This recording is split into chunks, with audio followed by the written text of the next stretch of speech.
Loyola Chicago Very. in 2018.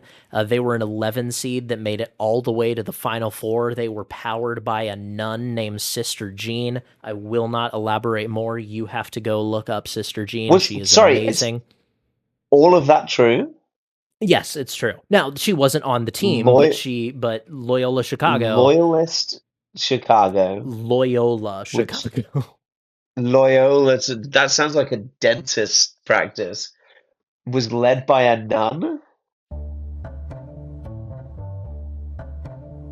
Hello, and welcome back to Athlantic, the show where an American and a Brit take turns crossing the pond to learn about sports culture in the UK and the USA. I am your resident Brit, Harry Collins. I have the honor of being your resident American, Adam Jordan. Harry, I think we're especially cheery this time of year because it is something that we made up, or a term that we made up. It's certainly not a time that we made up, but it is officially Athlantic Solstice season, which is It a time is. where we take advantage of the quirks of the US's treatment of daylight saving time and the rest of the world, or at least the UK and Europe's treatment of daylight saving time, where we turn our clocks ahead like 3.5 weeks before you guys. So we are now only 4 hours apart. I feel as close to you as ever, Harry. I we spoke about this back in October. This happens uh, at the beginning of the autumn and sort of the beginning of the spring. I don't know why the US jumps so far ahead, and I don't particularly care when the rest of the world changes its clocks, but this is a really special. This is a really nice time for us. It means that when you and I communicate, you don't get a text at a silly, as silly an hour. Um, and it makes us specifically, especially for what we're talking about today, it makes watching each other's sport just 20% easier. Where the barrier is a 5 hour delay, that 1 hour, whether it be for you to watch the Grand Prix or for me to watch um, the like a basketball game, yeah, everything gets easier on the Atlantic Solstice. We should have a card or something. I'll contact Hallmark and see if we can make this like a real holiday, like a better version of Lent or something. Yeah, Um, perfect. I'm all in. we'll make it a celebration. I promise I will come up with a real way of celebrating the next Atlantic solstice. I love it. Well, how about this for a segue I'm about to pull out of the hat? Speaking of Lent and things that are holy, Harry's got the Very honor of good. introducing today's patron saint for episode 31. Harry, So please introduce incredible, us Adam. to an athletic Atlantic 31 in the world of sports. So my athlete that wears the number 31, I think is probably the youngest patron saint we've had on on the podcast. I want to talk about Ansu Fati, who goes by Ansu Fati, a very young. He's 23. He's a Spanish footballer from Guinea-Bissau descent. He was born in Guinea-Bissau and then moved to he moved to Seville when he was 5 with his family, and then from there he was scouted and taken to La Masia, which is the youth training center for Barcelona. And his journey mirrors that of Lionel Messi in many ways. He's not as small or as like physically diminutive as Lionel Messi, and he plays on the left-hand wing, and he's right-footed. So when he came through at La Masia, lots of people got really excited, and they labeled him the next Messi. And I want to be clear to you, Adam, there have been like 50 next Messis. Every nation has had, the this is the Slovakian Messi.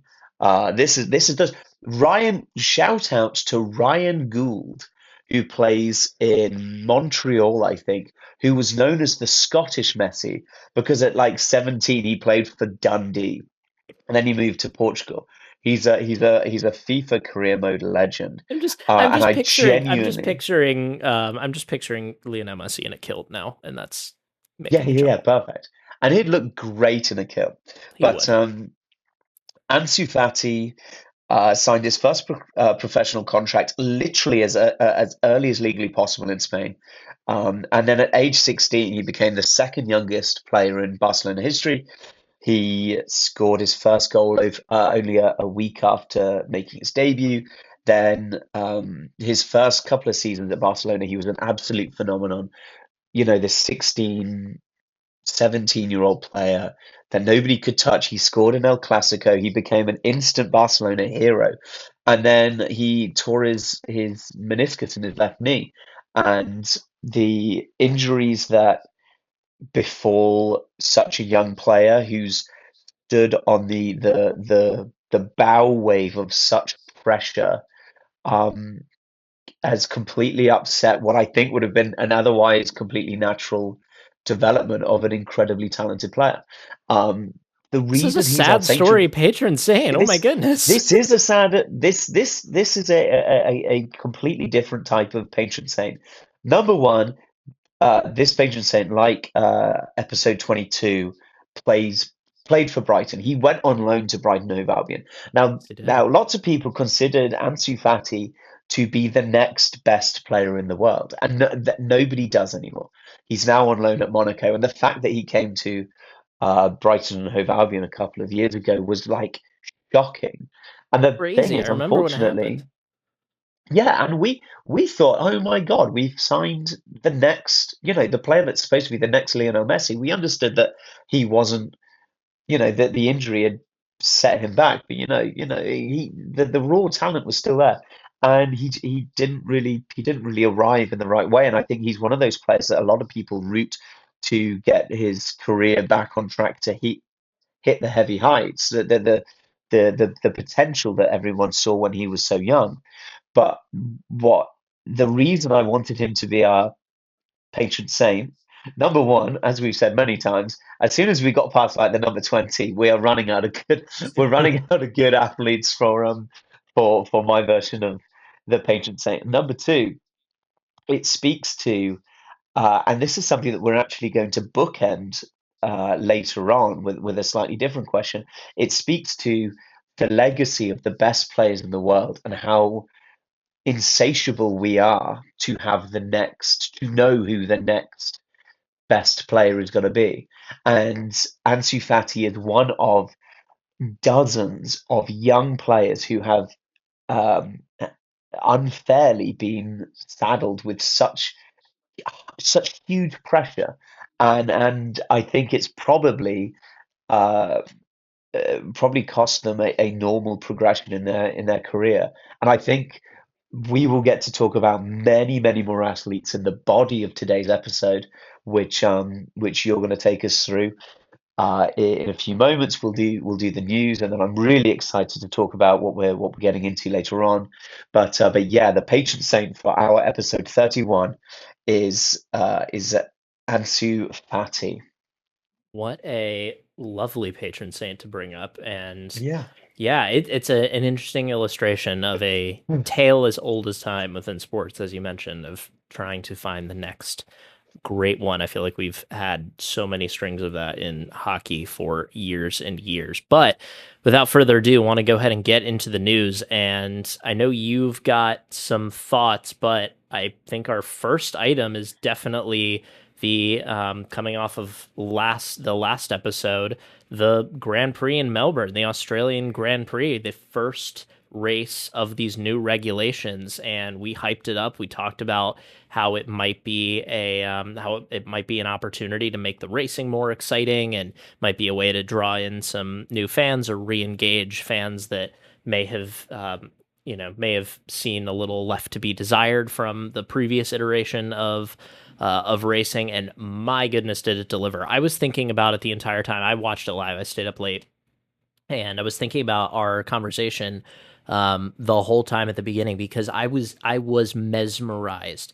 There were like five lead changes in the first 8 laps, which I have never seen in F1 in my time watching it, which again, admittedly, is a short amount of time, but I was fully in on it. It certainly had some ups and downs. There were some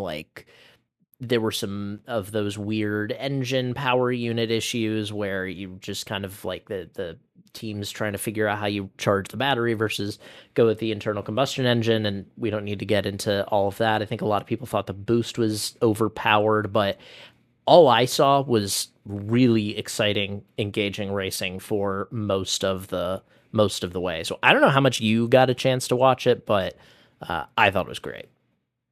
So the Melbourne Grand Prix started at 4 o'clock in the UK, and I set 4 alarms for to make sure I woke up in time. And the fourth of those alarms was set for like 3:58. So all I had to do was wake up and literally like turn on my iPad. And I distinctly remember waking up at 3:58 and then doing absolutely nothing and waking up again at 8 o'clock. And the whole thing was done. I had like 60 texts from you. Um, which I immediately Formula One are really good at getting like a good race highlights package out very quickly, and I got to watch that before I had anything spoiled for me, and I was pleased with some aspects of the new race. I really need to watch the upcoming Chinese Grand Prix to really appreciate the differences that we talked about in our episode. But the first thing that I thought about equally, as you said, was the W. Jacobs story called "The Monkey's Paw," which I asked you earlier about, and you actually didn't know what the monkey's paw story is about, I always thought which monkeys had surprises me. hands, not paws, so I'm That's doubly a lost great here. point. We'll submit that to our marsupial correspondent, and we'll get back to everyone. But Are the monkeys the monkey's marsupials? paw. I don't know what a marsupial is. Don't be silly, Adam. I use Okay, that because great. it's a big word. The monkey's paw is a short story, um, and for some reason it's set in like colonial India. But basically, a family are visited by a family friend who gives them a mummified paw, and the paw grants 3 wishes. But whatever you wish for, fate uh, takes a payment. And in the story, the father wishes for £200 to pay to buy a house with, and the following day his son is killed in an accident, and the repayments from the person that killed him, the sort of the damages awarded from the person that killed him comes to £200. Um, and I think in the UK it's a little bit shorthand for be careful what you wish for, because not just you, but I know that it was a part of what you wanted to see from the new generation of racing. Amongst a lot of fans, everybody wanted to see more overtaking. Everybody wanted to see more sort of drivers vying for position, which I agree is attractive. But I'm afraid when everybody wanted more overtaking, what we saw in Australia was the complete abandonment of the craft of overtaking in our pursuit in Formula One's pursuit to make things more exciting. I think the most exciting part of the whole sport might have just slipped through our fingers. When somebody can push a button on the straight and have however much more horsepower than the car in front of them, there is no point to try and a daring overtake and under late braking. There's no point to try going round the outside of somebody at at Copse or Beckett at Silverstone. There's no point in trying to dive through a chicane quickly. You just wait for the straight and you push the button. And I unfortunately agree with a couple of the drivers that say it's a bit too much like a video game. And now you mentioned that the difference between the powertrains this year is going to be interesting, and I think one of the big storylines from this year will be how different teams adapt to using the powertrains differently. But I was really disappointed in the Australian Grand Prix that so many of those overtakes were just follow the guy in front of them and push a button. Um, so we really should be careful what we wish for. I still think this will be an exciting season because there are so many unknowns. But I hope that this little issue sort of gets marginalized and gets sort of addressed throughout the year. But do you think, on the whole, a net positive, a net positive improvement for the for Formula One? I personally thought so. I thought it was a lot more engaging to watch. I do definitely appreciate kind of that racecraft, that finding your place to overtake and doing it. And I think there's been some calls like, hey, we like this, but maybe let's tone down the effect of the boost a little Yeah. bit. Sure, maybe go for that. I'm not sure what the best solution is. I personally was fine with how it was, and I think Uh-huh. maybe that's a way to come in, come into some new, some new racecraft that you figure out and adapt. But obviously, saying like, That's a hey, well, great people, point. yeah, but like, I also get that that's to a purist, to somebody who's been following it forever. Like, you want to watch your sport. You don't want to watch Sure. something that is something completely different in a way. And I don't think this necessarily is, but I can definitely sympathize with not wanting it to kind of go full 180 in the other direction. I know everybody's saying like, oh, it's just Formula E. Like, sure. Uh-huh. I totally like get where people are coming from, but I think there's definitely room for some of the changes. Sure.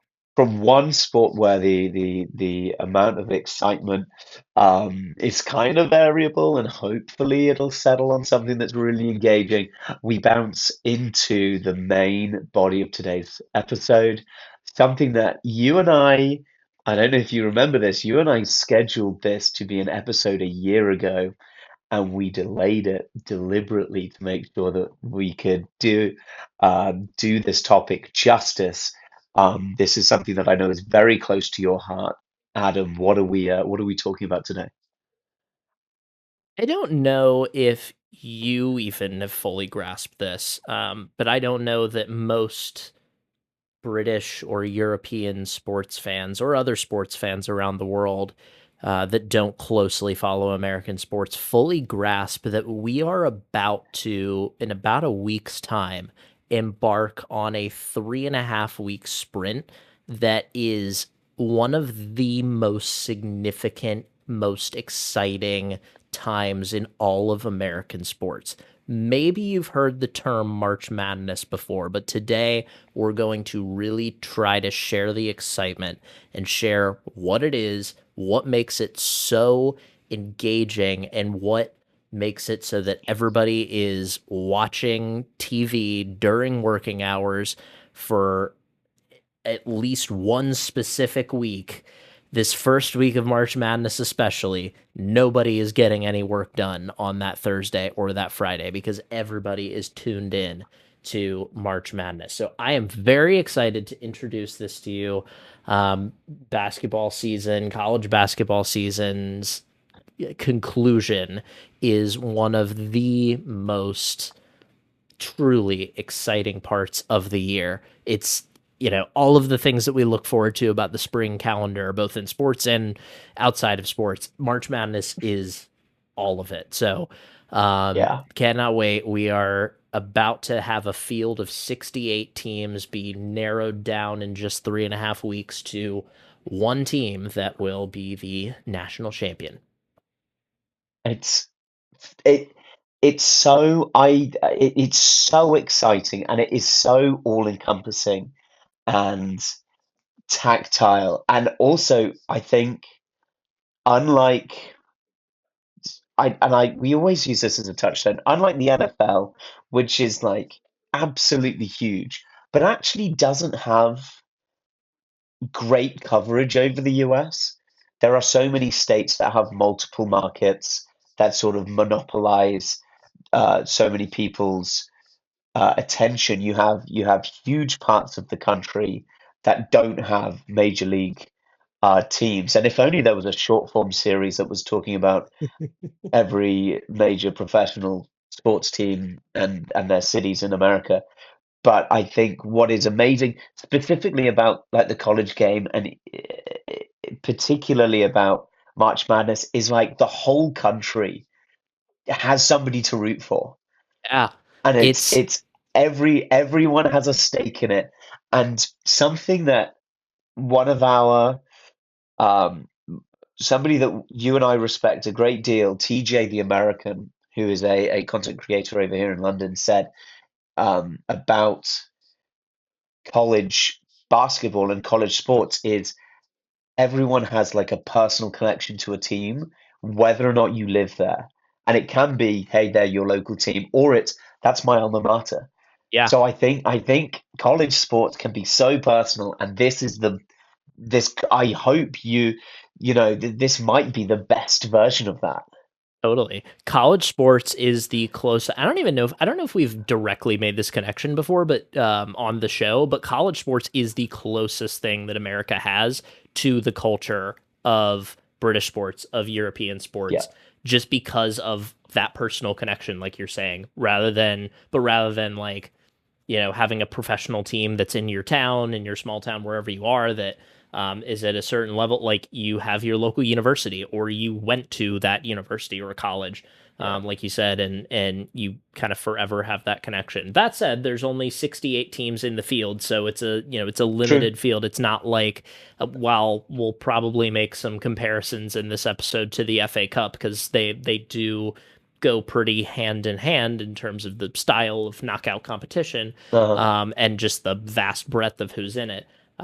It definitely is a lot more selective. In fact, right now, one of the ways, the basically the way that you qualify for it is, and we can get into a little bit more of this later, but essentially the way you qualify for it is, we talked about in the college football episode about how pretty much every college program is part of a conference. Well, those conferences Uh-huh. also have basketball arms to them. They're not just football conferences. They're basketball, they're baseball, they're field hockey, they're lacrosse, they're every sport. They have conferences. Sometimes the teams don't line up in the exact way in every sport, but for the most part, basketball conferences and football conferences line up pretty well. So if you win your conference, usually through pretty much entirely through a conference tournament, so a completely separate tournament that most of those are wrapping up right now, then you get an automatic bid into one of those 68 slots. And there's not 68 conferences, so the rest of those go to what they call at-large teams, so ones that didn't win their conference but still did a great job. So like North Carolina, both of my alma mater will give you an honorary alma mater because you went there.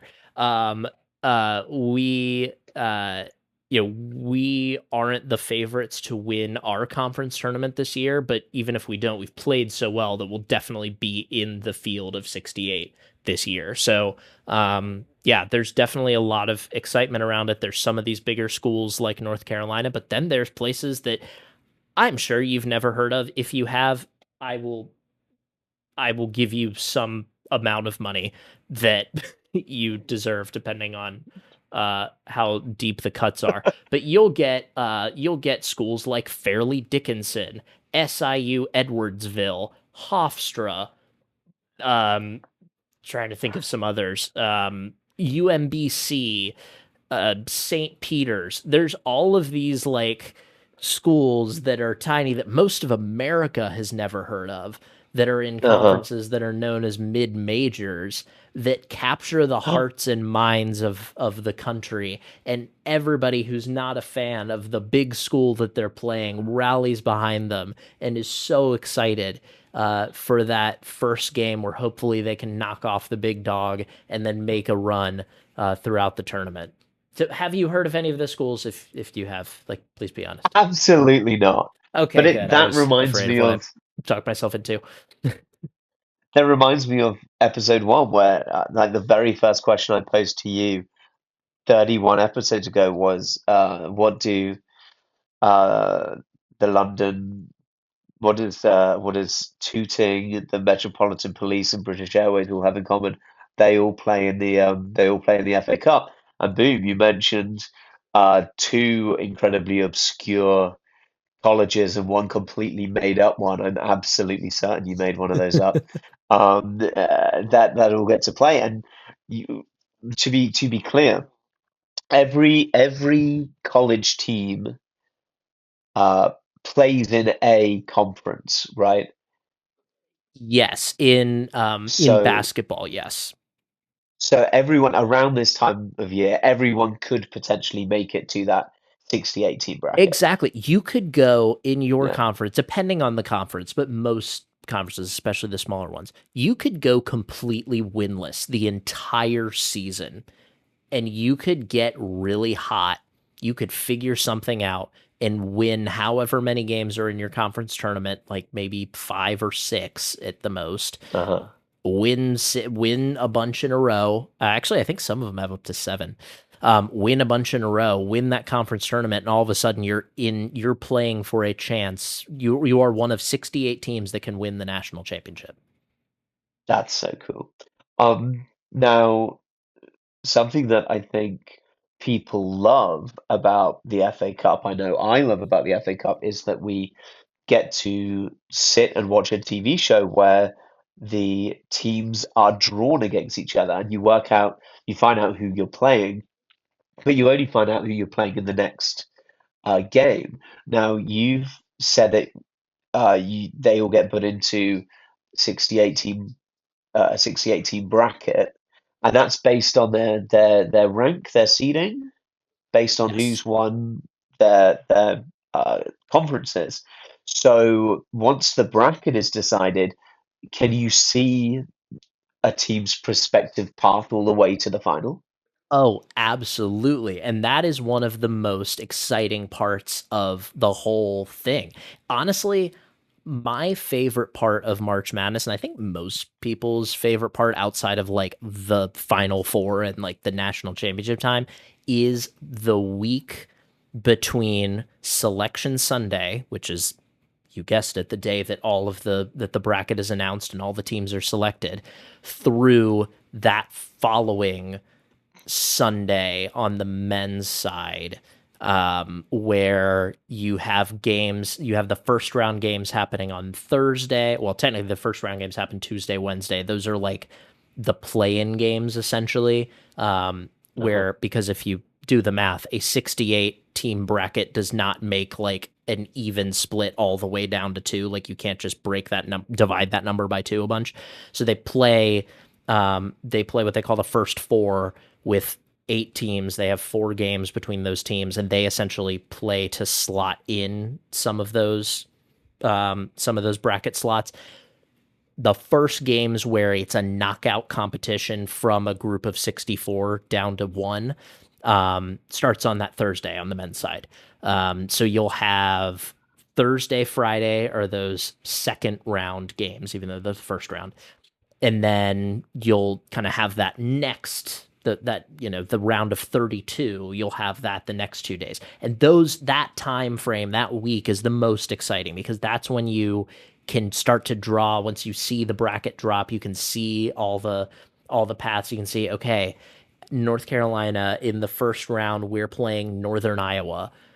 If we win that game in the second round, we're probably going to end up playing Texas A&M. And then, oh boy, if we do this and the rest of the bracket goes chalk, like the top teams win, then we're going to have a big matchup with Kentucky. And you can start to trace your path to the Final Four. So that's a really exciting point. Um, but yeah, and you asked about the show. It's a, do you want me to go into how the, like, into that selection Sunday and just like how those teams are selected? Would that be helpful or interesting? I would very much like to know that because Okay, great. I'm sure it's a incredibly scientific, probably math-based rationale that has no sort of subjectivity because we've learned our lesson from American football. We've learned our lesson from college football, where I think my reaction to how the college bowls is decided was made clear. And I'm sure March Madness, this pillar of American college sport, is done in a far more practical and understandable way. So we are not going to get too deep into the fact that college basketball on both the men's and women's side has the same problem that college football has, which is when you're trying to put a bunch of teams from a bunch of conferences that don't, and not all those teams play each other, it's really hard to figure out how you rank those teams. Well, let me tell you how they do it. They have a much like in the college football playoff, although this one has been around for much longer. They have a committee that rotates. Thank you, It's Adam. mostly yep. All right, see ya. Goodbye. And we've lost Terry. Well, that's great. I'll just sit here and talk to myself the rest of the way and describe a committee. That's really fun. No, there is a committee of people that are like kind of college basketball insiders. There's mostly athletics directors, school presidents, I think, are involved in it. But Uh-huh. they come together and they rank all of the teams from 1 to 64 or 1 to 68, and they slot them into different places on the bracket. So um the way that they do that is they literally, and I don't know actually how they meet throughout the year, but for that final week-ish weekend, probably starting around now or in a couple of days as we're recording, um, they will be sequestered in a hotel, I think in Indianapolis, on their own floor. That's so good. They're not allowed to leave. They're not allowed to contact anybody on the outside. Any food, anything that they need is all brought up to the floor. There's high security on it. They're not allowed to have Jesus. any tampering. They basically just sit there and watch games and talk basketball. It's a great time, and they do this both on the men's and the women's side. And it's to try to get, and they use different metrics as well. There's a lot of frankly controversial, like more analytics based ways to measure strength of schedule. There's something that we do not have time to go into called the net, which basically analyzes how good your win is. You'll hear stuff about quad one, quad two, quad three, and quad four wins. It's a headache, but it's something that they use, and it's illustrative, or illustrative. It's always a weird word to say, but it's illustrative of how many different inputs they have. There's analytics based, Right. there's eye tests, there's you look at like how a team has played. How do you assess like Carolina this year? They've played a significant amount of games this year without their best player due to injury. How do you assess that? How do you say that they're better or worse than another team when they've been shorthanded for most of the year? So it's a very complex process, but anyway, it spits out this bracket where you divide a 68 team field essentially into four. You have it's basically four separate brackets of 16 teams each put into one in different regions, and yeah, everybody goes at it. I think I saw you raise your hands. I did, which is not conducive to an audio-based format. Can are teams always there Hey, on we're always merit, on video. or are teams always in March Madness on merit, or are teams ever given like legacy slots because they are a huge program? Like, can a UNC or a UCLA or a Kentucky just miss the whole tournament?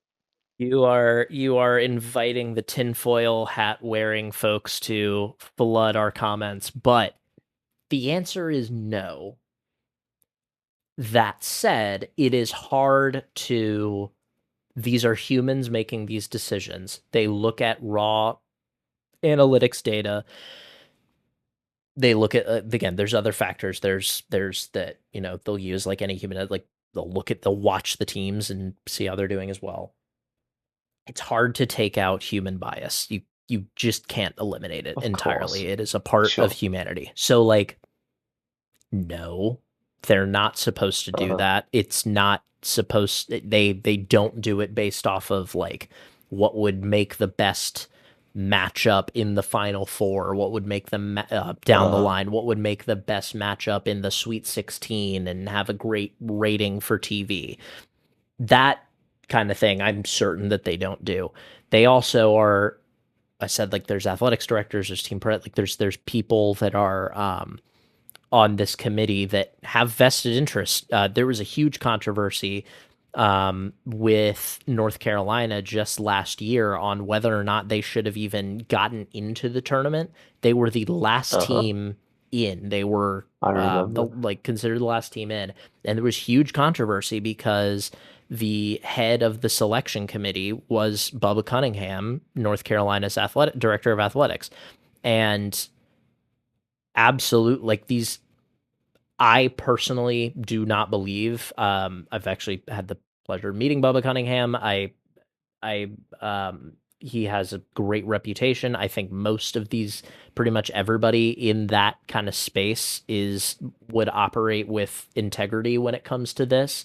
I obviously am biased, but I have no reason to believe that he did anything but remove himself from the room whenever North Carolina is discussed, as does everybody that's affiliated with their own school when their team is being discussed. But to your point, it is hard to eliminate people's questioning of optics. So Of course. always a tough thing. But yeah, it's an exciting time though, because to get away from any of like that kind of controversy, everybody is kind of put onto a level playing field. Like, you walk into every school is treated the exact same. The game presentation treats both teams that are playing at a certain time completely equally. All of the games are on neutral sites. Yeah, you can be one of the, rewards, I guess, of having a great season and being a higher seeded team is usually, how I said that the bracket is divided into four regions. Well, those regions correspond to roughly to the sites where the game sites where they're hosted. So Right. if you are the top seed in the East region, you're probably gonna play a game closer to home because you've earned that right. So Carolina, if they were a number one seed this year, they will not be. And say the city of Charlotte was a host site, they would probably play their first round games in Charlotte.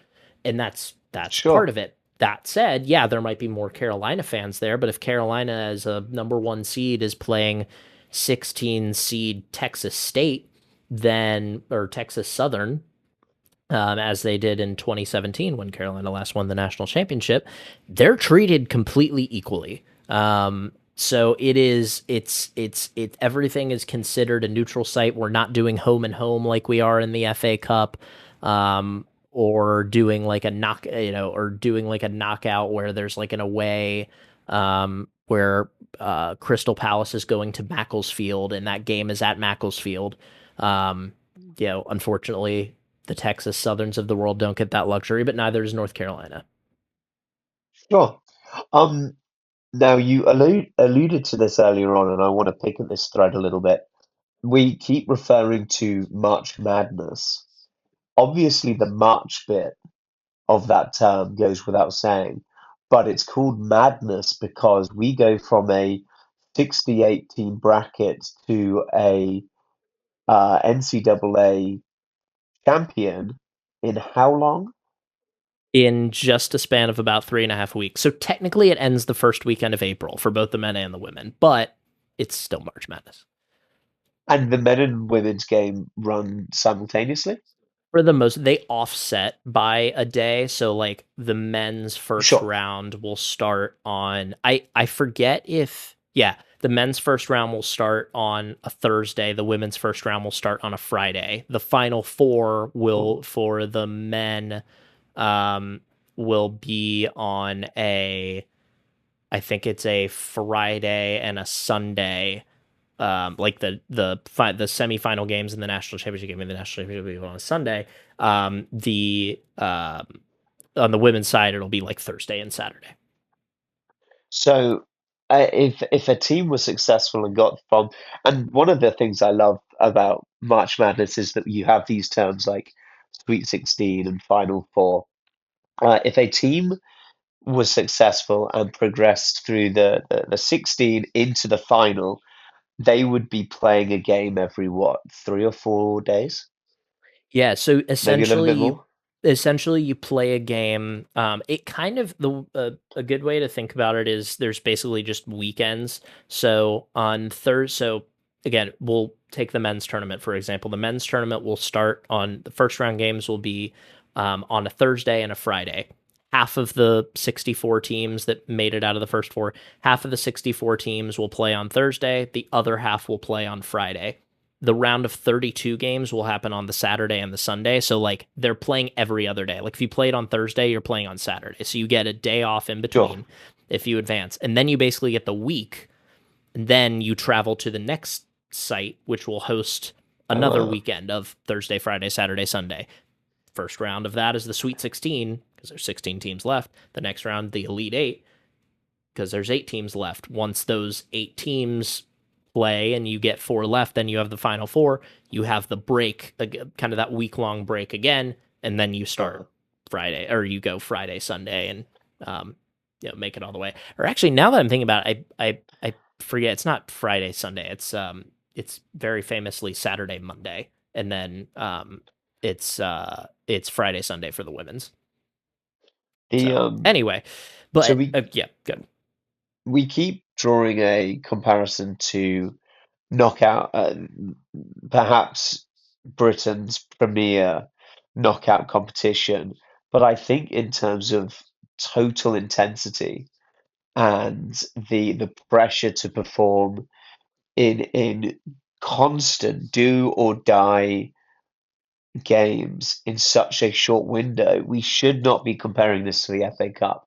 We should No. be comparing this to something like Wimbledon, Yeah, in it terms is of, the compression is what makes it. Yeah, great point.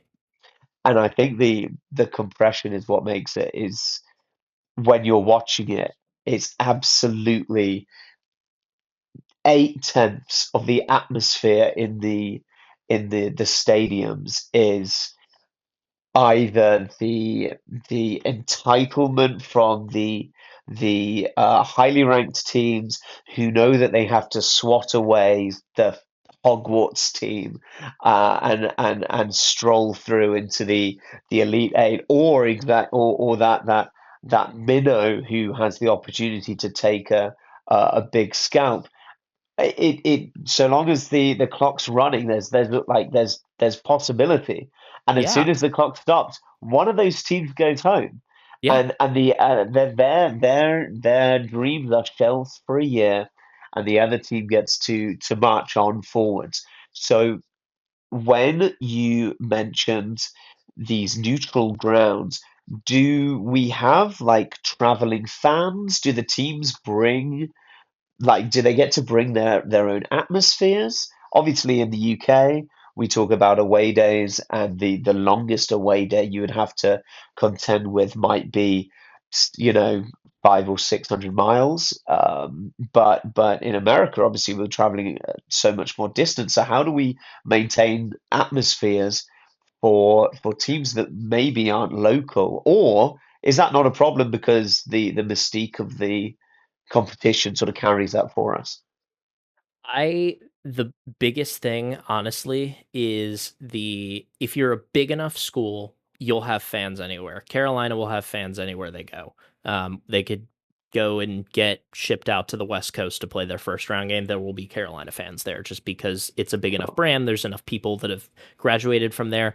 The other thing about these small schools is like they're small, like they are small. Like they are physically small. They have small alumni bases, so there's just not as many of those fans, much like you're saying. Like Macclesfield is just gonna have a smaller, like it's a smaller town. They're gonna have fewer people to draw from that are fans of theirs anyway. Sure. But the way that you cultivate that, honestly, is through the bands. There are pep bands that are basically like, think of a college marching band on a football field. Shrink it down. It's the same kids, but they just have fewer of them, and they are students of the school, and they usually bring all of the energy and the excitement and the passion from the basically the student body. They're representatives of the students and of kind of the passion of the schools. It's always so much fun to watch.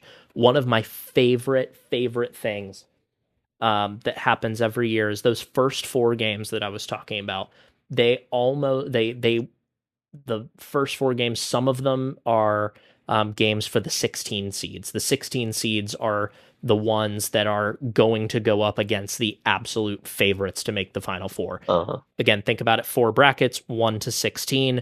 Those four teams, the number one seeds in each of those four brackets, are expected to make the Final Four. Like, it's rare that they all do in the same year, but they are expected to do so. Going up against the 16 seed, that school very rarely has a chance. They've only won twice. We'll talk about that later. Those schools often don't have the funds necessarily to travel a band along with their team. They might only have the money to be able to send their basketball team and essential personnel over. So one of my Sure. favorite things is those first four games. They always happen in Dayton, Ohio. They are incredible. That community is incredibly proud of it. They love hosting all of the schools. It's a big thing there. But one of my favorite things is that sometimes if there is a school who couldn't travel their band, the University of Dayton's band will learn their songs and like wear That's their really shirts sweet. and cheer their hearts out for it. It's so cool. It's one of my favorite little nuggets. So honestly, the pep bands are the way that they keep the atmosphere going. But one That's really thing cool. I want to go back to and make sure to hit on is that compression factor. That is so big to understanding the excitement of the whole thing. I talked about how on that first Thursday, you're watching games on your computer if you have any remote interest, or on your TV. I have a good friend of mine who literally takes that Thursday and Friday, those first 2 days off of work because he knows he's just not going to do anything. And he will just go and watch all the games. There is basketball on from noon until like 10 at night. And it is just Cool. relentless, awesome action for those first 2 days. And then it extends into the following 2 days as well. And you have you've filled out your own bracket. Millions and millions and millions of people every year will try to pick to either handwrite or go on an app, pick every single matchup and try to predict every single matchup, how it's going to go. There's and try to kind of have the best bracket in your group. Most people, like, some people put money behind it, some people just do it for fun. My family has always done one. Most offices will do one. Most school, like, there'll be I school did groups. your Like, family one last year. yeah, you did. That's right. You I did it did last quite year. well. You did. I don't remember where you placed, but I remember you doing quite well. Yeah. So yeah, you've experienced this. The bracket piece is one of the most exciting things because it's like an elusive thing. Everybody thinks that they've got a chance to have a perfect bracket. You don't. There's a 1 in like 18 quintillion chance that your bracket is perfect. It will not happen. But like, it's fun to try, and it's a fun way to kind of have skin in the game. And you try to pick, oh, which of Uh-huh. these small schools is gonna upset the Dukes of the world and the Kansases of the world. And it's really exciting to watch. And fun fact, March Madness as we know it today wouldn't exist without Crystal Palace. Did you know that, Harry? What a And do you have a shame. guess as to why? Do you have a guess as to why? Uh, do I have a guess as to why Crystal Palace has contributed to the existence of March Madness? No, I know Crystal Palace hosted the World Fair at one point, but I think Crystal Palace had probably burned down before March Madness had started. I don't know that though. You are I pay so little attention and honestly, Crystal Palace. I can see Crystal Palace from my window, um, but that's how rarely I compel myself to think about that part of South London. well, Please tell me you how Crystal Palace. you backed your way into guessing that. It is because of that World's Fair, as it was known, the Great Exhibition of 1851, with the physical Crystal Palace. So not the football team, but with the physical Crystal Palace itself. There was a guy named Howard Staunton that wanted to. He was like a big chess guy. Loved chess. I think he may have played chess. He may have been in this tournament, but he basically invented the bracket format. Now he did it in a weird way. Oh, He took like the top, I think it was like it's either I think it was 8, maybe 16 chess players in the world was like we're going to try to figure out who's number 1 by having these head-to-head matchups in an elimination format. And the way that they did it is they like or they like drew cards essentially after every game or match to see who would play one another. And anyway, that was in 1851, and it doesn't have anything to do with March Madness outside of like it was kind of the first bracket, but I just thought that was too fun of a too fun to leave out for you. But that said, yeah, the brackets are huge. And yeah, it's one of the most fun parts of the entire weekend until you have one upset, one Cinderella come through, and your entire bracket is lost because you've lost your national champion in round 1 or 2. I wanted to ask about that because obviously one of the things that we love about knockout tournaments in general, but specifically the FA Cup and March Madness, we get to share sort of these Cinderella stories. So I have a two-part question for you. Okay. Number one, how often is there a big upset, and how often does that upset happen late in the competition? And my second question is, are the favourites are the well-ranked teams? Obviously, I imagine that it is safe to assume that universities that invest well into their men's program should invest well into their women's program. Are the favourites consistent across the men's and women's teams? In the men's and women's March Madness, do we see a different frequency of Cinderella stories? Well, as we heard from the on the Yukon Dynasty episode, they're Yep.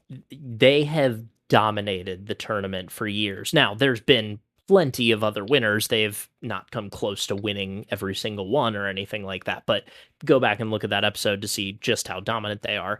The women's game, by the nature of just frankly misogyny and sexism throughout the history of athletics. There's been a ton like the women's game is having to catch up a ton on the investment, and because of that, parity has taken a long time to follow. So definitely the favorites have won more on the women's side. That said, a 16 seed upset a number 1 seed for the first time ever on the women's side, and that like of either the men's or women's side, the women's side had that upset first. Wait, whoa, Um, stop. For the first time ever, a 16 seed beat a number one seed. Yeah, and that That, happened in the 90s for women. It never happened until 2018 for the men.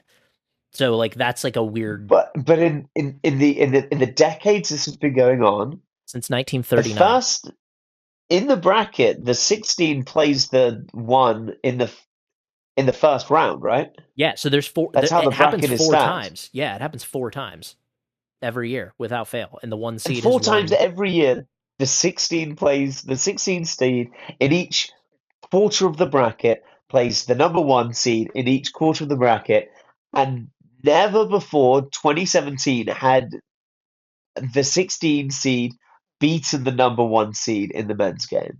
Yeah. It took now to be fair, the tournament That's didn't expand. insane. Yeah, it is insane. But to be fair, the tournament didn't expand to 64 team to a Sure, 116 sure, sure. format until 1985, but that's still a long time. Now Who lost? for the women's Who side it was the was number one? Harvard beat Stanford. And that was That's a good the one. first time it happened. Yeah, yeah, yeah. But That's a cool matchup. I like that. yeah, yeah, it is. On the men's side, it was UMBC beating Virginia. And Virginia was number one seed that year. That game was actually in Charlotte. I actually had a ticket to that game and didn't go. Wow. It was like a crazy Because historic you, game. because you, like me, thought UNBC was a TV network. Yeah, I didn't think it was real, so I decided not to go. But yeah, so there's been more historically there've been more upsets on the men's side, but again, that's just because, and I haven't looked at all of the, like, to be clear, I haven't looked at all of the men's and women's brackets and said, like, okay, how many times has a higher seed or a lower seed beaten a higher seed, and like counted them up. I'm just Sure. based on the amount of times you see the same team win, the same teams in the final four. That's kind of what I'm going off of there, but I Sure, of haven't course, like yeah. parsed through the data to give you that answer. However, I can say on the men's side of the tournament, there's a the way you can think about these matchups is the 116, the 2 seed plays the 15, the 3 seed plays the 14, the 4 seed plays the 13, 5, 12, 6, 11, all the way down.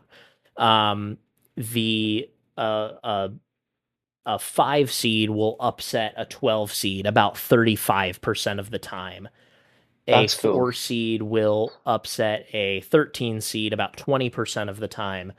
A 15 has only ever lost to a 2 seed 11 times ever. And again, a 16 has only Wow. beaten a 1 seed.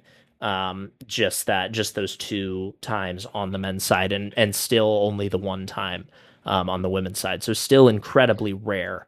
But that said, there's always upsets. The like 35%, that's just of all the matchups ever. So you've got a 1 in 3 chance of those 4 matchups of having at least one of them result in the 12 seed beating the 5 seed. And usually that is the case because that 12 seed is usually a one of those mid-major teams I was talking about, one of those smaller schools that you may not have heard of, that's one of the top teams in that category will play one of those lower at large Yeah. teams that may be a bigger school, but they might not be as strong as their counterparts. So, um, yeah, but that's what makes the whole thing so unpredictable and so exciting. We've had so many great upsets over the years. We've had UMBC Virginia in 2018. The most recent 16-1 was actually 3 years ago at this point. A school, Fairleigh Dickinson, that I mentioned at the top, that was one of those that might have been fake. It's based in New Jersey, but they beat top seeded Purdue in the first round in 2023. That Cool. very same year, a 15 seed beat a 2 seed in Princeton, beating Arizona. So that was really Wow. fun. Did And you then one, know go ahead. I did you know I almost went to Purdue? What? Yeah, when I came to Carolina, Purdue was one of the other schools I could have gone to. Oh my gosh, that's this This could be a whole podcast could be different. very different. Yeah, it wouldn't exist. And my mother, as Yeah. a proud Indiana Hoosier, would absolutely have made sure that I never associated with you. Um, so wow, that's Yeah. pretty amazing.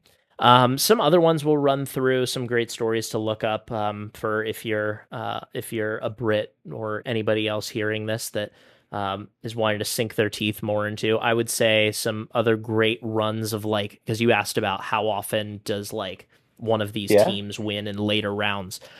That's when they go on a Cinderella run and you see a 15 seed making a run to the Sweet 16, which so rarely happens. That means that they win 2 games in the tournament.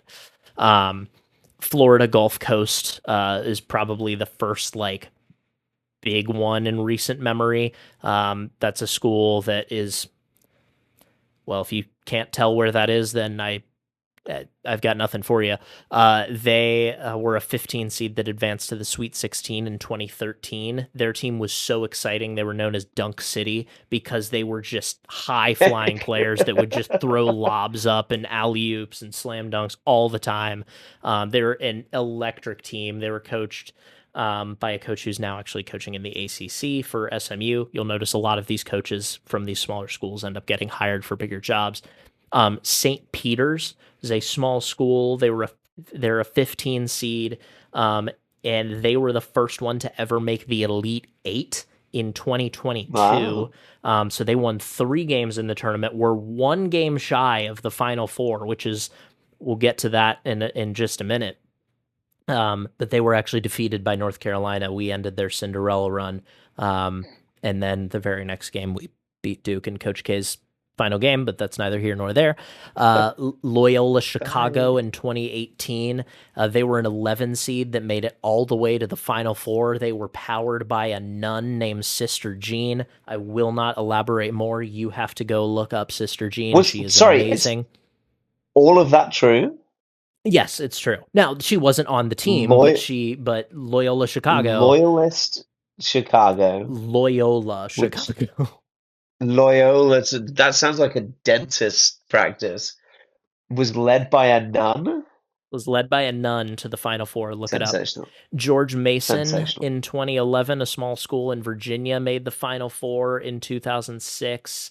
Sorry, not in 2011 as an 11 seed. They made the Final Four in 2006. VCU, Virginia Commonwealth University, as it is known. They made the Elite Eight in 2011. There's just so many like great teams here. They had a coach named Shaka Smart who was electric. He's still coaching now. Not for them, but the lowest seed to ever, I feel like I'm just rattling off some facts for you, but this is hopefully helpful to answer your question. The lowest seeded team to ever win the whole thing was Villanova back in 1985. They were an 8 seed in the first ever year of the 64 team tournament. So yeah, these are the programs, these are the teams that in this compressed time frame capture the hearts and minds of the country. Everybody, if you're not a fan of or an alum from that school, is going for the St. Peter's. When St. Peter's played North Carolina back in that game with a chance to go to the Final Four on the line, nobody was going for North Carolina unless you were affiliated with Carolina. And that's just how it is. And that's what's so exciting about it. Loyola Chicago, everybody loved Sister Jean. She became a cult hero and a celebrity for 3 weeks. And it's those kind of things that are so exciting. You also get these, I want to introduce you and stop me if you need me to, if you have any other questions along the way. But this is where I need to introduce you to the concept of the insurance salesman. Does that mean anything to you outside of like the idea of somebody selling insurance? Outside of an actual insurance salesman? Yeah. No, that means absolutely nothing. Okay. So with these Cinderella runs, with these upsets, there's often a joke that goes around, and it often feels true, that there is that you'll have somebody who's been groomed to play basketball their entire life. Next year, they're going as a high pick in the NBA draft, and they've got, they're stacked with stars, Hall of Fame coaches, and they're taken down by a guy who's going to be selling insurance next year because he drops 28 points on you or has a big heroic shot to send you home. So again, the beauty of the whole thing is anybody can win. The little guy can always beat the big guy. But yeah, there have been some great insurance salesmen over the years. Jimmer Fredette, who was a little bit more than an insurance salesman, to be fair. Like, people thought he was really going to have a true NBA career. He went on a rampage for BYU years ago. There was a guy who played for Oakland, the University of Oakland, when they beat Kentucky knocked them off, and then I think won one more game, named Jack Golke, who just like, again, look him up. Good Usually name. these guys are like white point guards, not exclusively, but like usually like their headshots, you can just see it in them as insurance salesmen. There's a guy who's actually coaching now, named Ali Farouk for the University of Northern Iowa, who hit like one of the most clutch shots ever. There's this guy Doug Edert, who was the leading guard on that St. Peter's team I was talking about. Clayton Custer was the leader of the pack for Loyola Chicago. There's a guy, Jairus Lyles, who dropped 28 points against Virginia in that first 16-1 upset for UMBC. So anyway, look up all these people. I can put their pictures on the screen, but you can you'll see what I'm talking about. But we fall in love with these insurance salesmen, and that's the Sure, exactly. romanticism of Yeah. it. They capture the American dream. They have their 15 seconds of fame, and maybe they parlay it into something more. Maybe they're an internet sensation. Maybe they parlay it into a coaching career. Maybe they turn it into now, maybe they turn it into successful endorsements. But these are the people that we rally around. These are the heroes that we love, and what makes March Madness just the greatest thing in the world. I want to therefore flip that coin, and I would like you to tell me and the rest of our British contingent if the lowest ranked team to have won the tournament was the eighth seed, who are our antagonists? Who do we always see do well? Who should we look out for? Who do you think always poses a big threat to go and win the whole thing? Which are the teams that we are going to be rooting against when you know some bus stop in Boise makes it to the Elite Eight? Which are the big fish that we love to hate, who are always good? Yeah, I mean, unfortunately, Duke, even though they haven't won a national championship since 2015. Carolina's won a national championship since then. They're always, always, always in the hunt.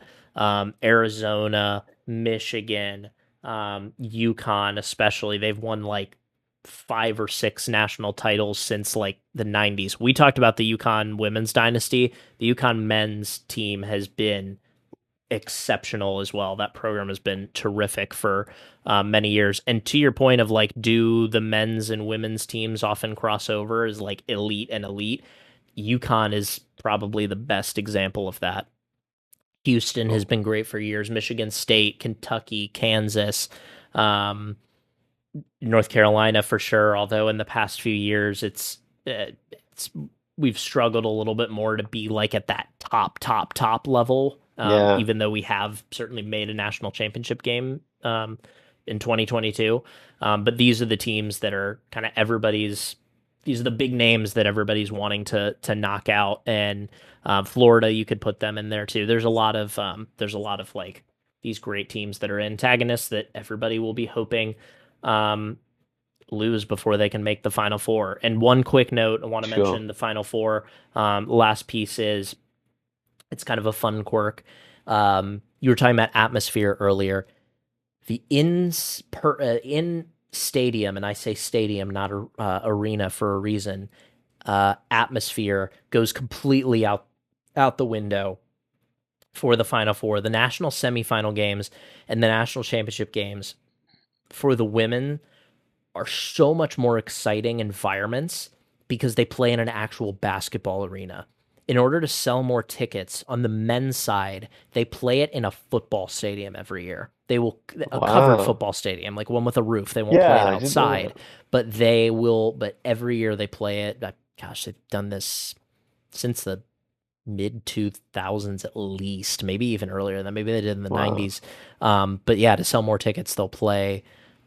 They actually, I that's know that they crazy. did it in 1982 when Carolina won it because Michael Jordan's like famous game winning shot um, happened in the New Orleans Superdome. So they've like, I don't know that they did it every year back then, but like they've been doing it for a while, and it definitely makes for bit of a different environment. So there are football stadiums in play here. Which is indirectly leading to the demise of interesting stadiums in the NFL, but we don't have time for that. Um, Speaking of running low on time, I can hear the 2 minute warning calling to us, but I want you to answer Okay. one last question for me Okay.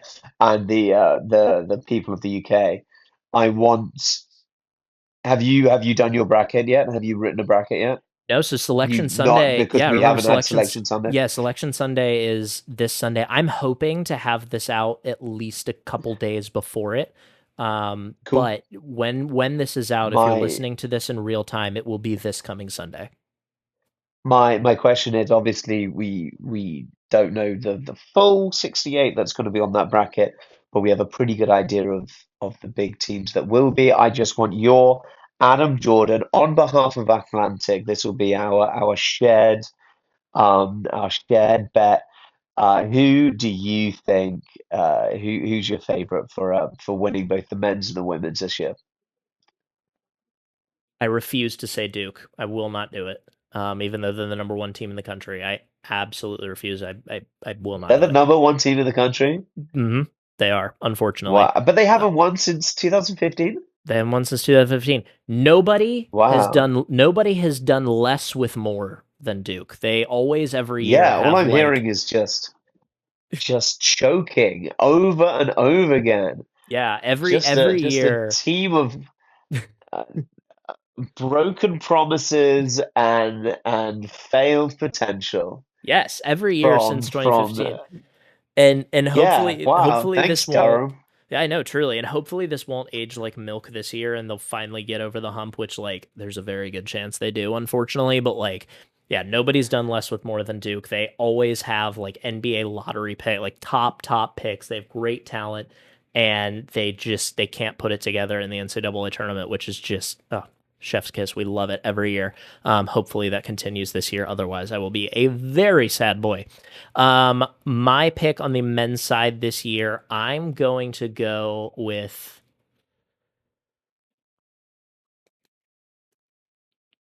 I'm going to go with Michigan.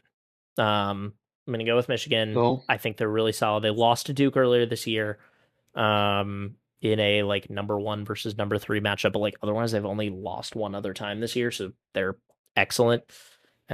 They actually have a former Tar Heel on that team, but I'm going to go Michigan. On the women's side, I feel like UConn's really good this year again. They have who some people are saying could be the best UConn women's player ever, which, as you know from the Dynasty episode, is saying a That's lot. pretty good. Um, but I think I'm gonna have to go with LSU. I think they've got Oh wow. I think they've got the most complete team this year that they've had Cool. since they won their last national championship a few years ago. So I'm going LSU and I'm going I'm Michigan. pretty I'm pretty sure Duke are gonna lose to a Bucky's in the second round. We can I've only hope. I've seen the future. Duke don't break their streak this year. Um, yeah, wicked. Okay, cool. We have our we have our predictions. I have a quietly I've loved March Madness since I lived in North Carolina. It is especially in a basketball college town. It's such a wonderful fever. It kind of happens at the right time in the like the semester as well when Uh, they're like midterms are going on and you might have just finished. Um, is that right? There I definitely remember sitting exams around March Madness. yeah, it's Maybe they're like end of yeah, terms or whatever. it's like roughly around that time frame. Are you were at Carolina in 28, well, like the I 18-19 I year, right? I came to Carolina the year after we won a national championship, So and then the year I think we got knocked out in the like second round in March Madness when I 17, was so it there, was and then I 17, left 18. and we did really well. 17, Yeah. 18, I was there, Okay, yeah. it was 17. I was there for when we got knocked out in the second round. It was a horrible loss. But anyway, Yeah, the whole thing. I am thinking that I hear the 2-minute warning whistle now. So we're going to get straight into it without further ado because we do not have a ton of time. But Harry, I have a very simple question for you. If you could bring back one and only one athlete from the past, any athlete from the past, and drop them into their sport that they played today just to see how they would do, who would it be?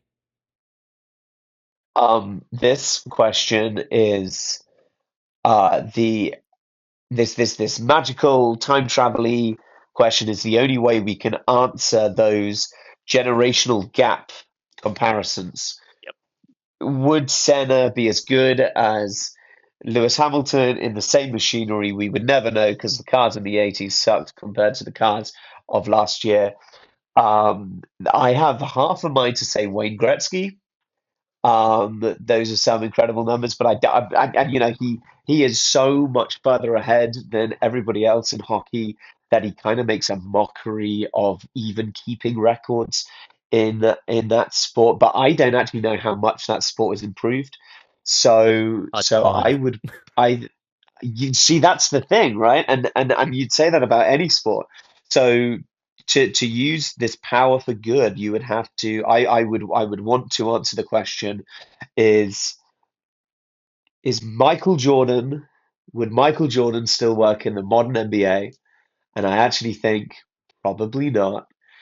So I would actually take my original answer and I would want to see Senna's raw um, uh, racing instincts in cars that are 10 seconds a lap faster. Adam, who would you pick?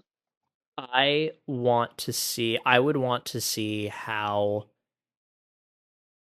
because I think this is a sport that has changed immensely, especially equipment wise, but you can measure a lot of things similarly. I would like to drop prime Jack Nicklaus into today's I PGA Tour and I see how thought he about does Jack with modern Nicklaus. clubs. Yeah. I thought that was actually a really, really good shout. Yeah, Except modern clubs and modern golf balls with him would be fascinating. I don't think I would drop Jack Nicklaus into this PGA. I think I would roll it back a couple of years. Um, Okay, fair enough. I would want a slightly sweeter um crop of golfers. I would want You a wouldn't want to see healthier Tiger you Woods. but you wouldn't want to see prime Jack Nicklaus go up against like today's Scotty Scheffler and Rory McIlroy. Bryson DeChambeau just hitting Hey, I said 400 PGA yard Tour. I did nukes. not say live. I said PGA Tour. Oh yeah, sorry, no, we don't mention we don't mention live golf. Um, that's a really good 2 minute warning question, but I'm Yeah. afraid that has carried us through to the end of what I thought was actually a fantastic episode. I really enjoyed this. This is a topic that I know is very close to your heart, and hearing you speak so passionately and eloquently about college basketball gets me excited for the inevitable 3 a.m. bedtimes when I find some dodgy stream to watch Carolina play, only for us to be knocked out by some Christian school in the arse end of a state I've never heard of. But I want to say an enormous thank you to you, the listener, for coming with us as we talk about March Madness, to producer Luke for the use of our fabulous logo. Please, if you're listening to us on Spotify, leave a like, a review goes a really long way, and subscribe if you're watching us on YouTube. Definitely subscribe. You'll be seeing a couple of these clips on Instagram, where we're the Atlantic Podcast. We're also on TikTok, where you will see clips from this episode. You'll also see a mini series that we're doing at the moment on team nicknames. But that is all from us this evening, everybody. Enjoy March Madness, and we will see you very shortly for episode 32.